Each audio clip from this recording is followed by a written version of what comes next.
Hey guys, Pop Freak here, and today I'm gonna be going over my spoiler discussion for Jurassic World Dominion and talking about basically what I thought of the film and just what things they just failed at doing. Because if I'm being honest with you, I mean, this film it was sort of okay, but it did not meet it did not meet my point of view, if you'd say. But yeah. Anyway, so what basically happens in this film is I'm just gonna break it down. So this is my spoiler review, by the way. If anybody doesn't want to get spoiled, I highly suggest you click off this video because I might go full rant mode. But spoiler warning in 5, 4, 3, 2, 1, whatever. I messed that up. Oh well. Yeah, get the hell out. Anyway, I just want to shout out Cinemark for the awesome popcorn bucket. Yeah, I saw it. I might have cleaned them out. But yeah, this cup right here, that's pretty cool. Where's that gonna go? All right, I'll go right here. And I got this right here. It's like a tin with the Jurassic World logo. And you have an eye right there. Pretty cool. But yeah, so oh shit. Okay, oh shoot, my bad. Excuse me.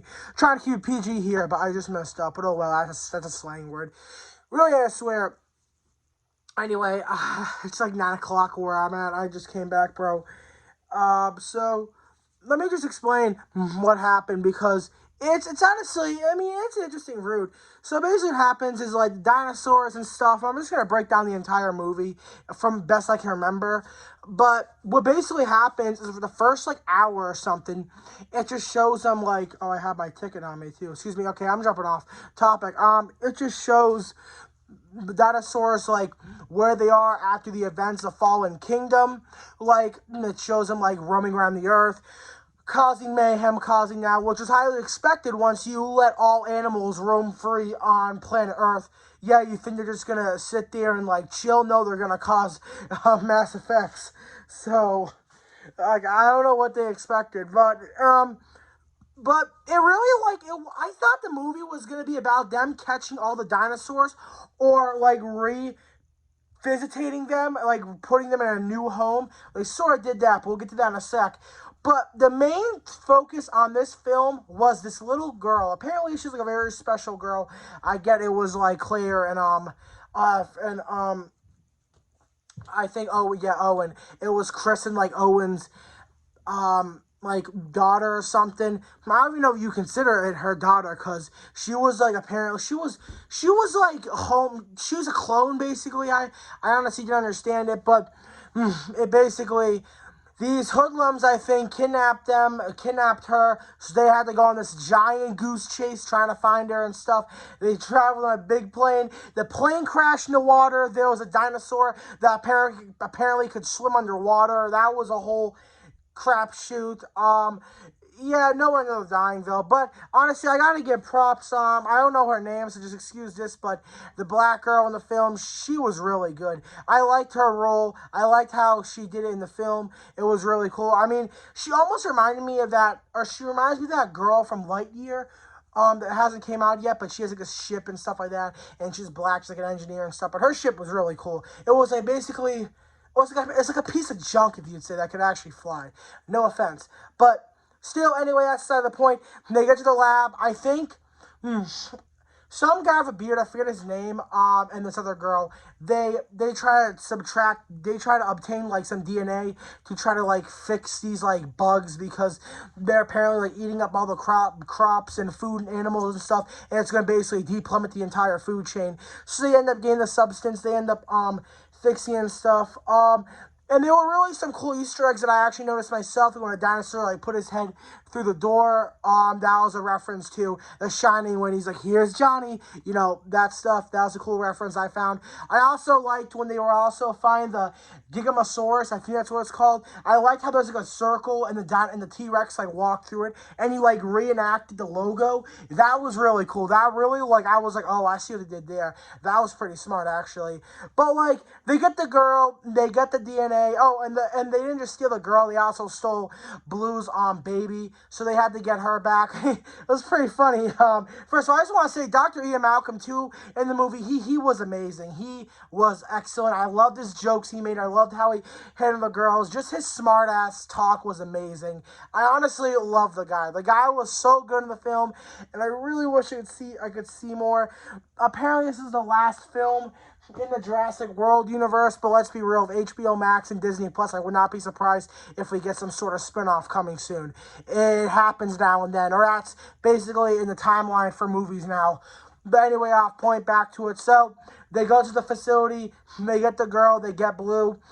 I also found it funny how by the way, if I make Tourette's too, excuse that, I can't help myself, you already know. But I found it really cool how, like, Owen had the little dinosaur on his shoulder and stuff like that. It was pretty cute because Dr. Ian Malcolm was like, is that really a dinosaur you have on your back and stuff? He was like, yeah, it was pretty cute, I'd say. But it was really cool, too, how I just forgot the girl's name. Claire, yeah. When she was trying to outscape the dinosaur with the big long claws. By the way, I saw pictures when I first saw how it looked in the actual movie. I was pretty shocked. I was like, damn, this thing is actually bigger than I expected. I know that's what she said, but still, it was a pretty cool dinosaur. I also liked how, like, she went underwater and stuff, and the dinosaur, like, put his big claws down. He's, like, longer, his nails that are, like, longer than Nosferatu. Probably as long as, like, these three combined, like, these three, like, things that keep my shelf up, probably, like, his claws were long, let's say that. And I loved how, like, he put, like, the dinosaur put his nostril in the water and stuff, and he was, like, breathing, and it was, like, echoing throughout the water. And then you cut to a scene which I really like, which is probably shot with a drone or some underwater camera that shows, like, half of it, the dinosaur's face right here, and the girl underneath it. That was pretty cool. I really did like that. That was a really good effect. But the ending was pretty, I mean, so what they basically do is they get all the people and stuff. It was almost like they had these three separate storylines. Owen with the other two people, and I think it was Claire at one point on her own, and then it was the two old people with the kid, and that they all formed and came together, and that's when the black chick got the helicopter that was there, and they basically flew out of there. But it was pretty cool to actually, after they left, you saw the final showdown with the Gigamosaurus and the Tyrannosaurus Rex and the dinosaur with the long claws. Excuse me, I had popcorn kernel in my mouth. You already know when you come back from the movie theater, it happens. But I honestly liked how the T-Rex, like, when the Gigamosaurus pushed it down and stuff like that, I actually thought he was, like, out. I was like, they're not going to kill him off, man. He's, like, the main thing of the whole Jurassic Park, Jurassic World universe.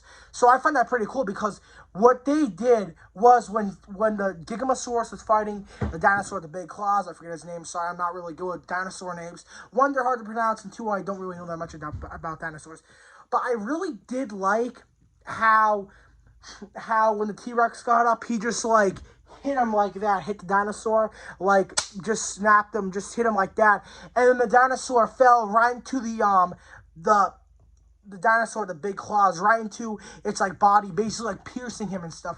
When that happened, we were all pretty hyped, and then that's when, like, he fell, and he died, and they looked over and stuff, and they gave, like, this roar and stuff as lightning shattered. It was pretty cool. And also, this idiot in the movie, he also tried to, like, with these little bugs too, he also tried to, like, what did he do with the bugs? Oh yeah, he wanted to store them all, so he, like, lit them all on fire and stuff, and they all broke out.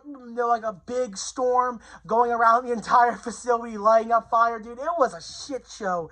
Like, that was pretty bad. I was pretty stupid on his end, but he got what he deserved because three dinosaurs, because he was trying to escape on, like, a bus, and they shut the power off and the bus stopped, and these dinosaurs came up to him, and he was sitting in there and stuff, all scared, and then the three dinosaurs come in and they just stare him all down. He's like, so what's your story? And they spit their black ink on him, and that one with the big ears, like, or with the big, like, I don't know what you call that. Let's just big skin things.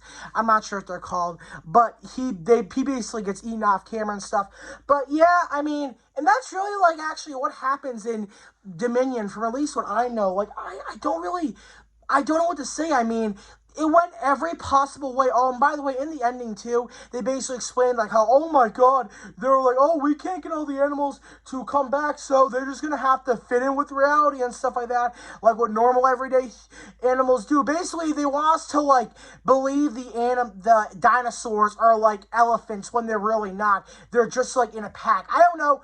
It's really messed up. It's really stupid. It's like society has to live with these animals knowing how powerful and unstoppable they were. I would just say they should really just go out there and just should have targeted all the animals, brought them back to an island. But I don't know how you make a movie better. This movie was really not that good. It really didn't build up to my courage or how I thought it was going to go. Yeah, I did love Dr. Ian Malcolm. Honestly, Dr. Ian Malcolm was probably the only good part of the film, I'd say, because he made a lot of good jokes, and man, I still love the guy, man.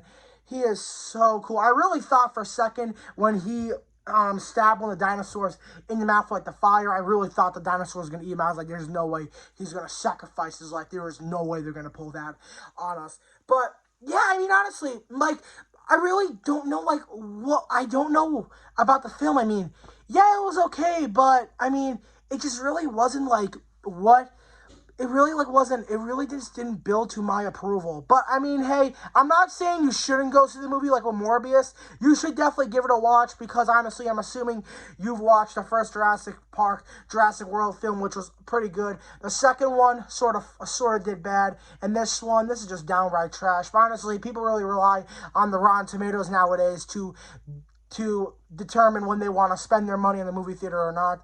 But hey, I'm just trying to make more movie content for you guys. That's what I do.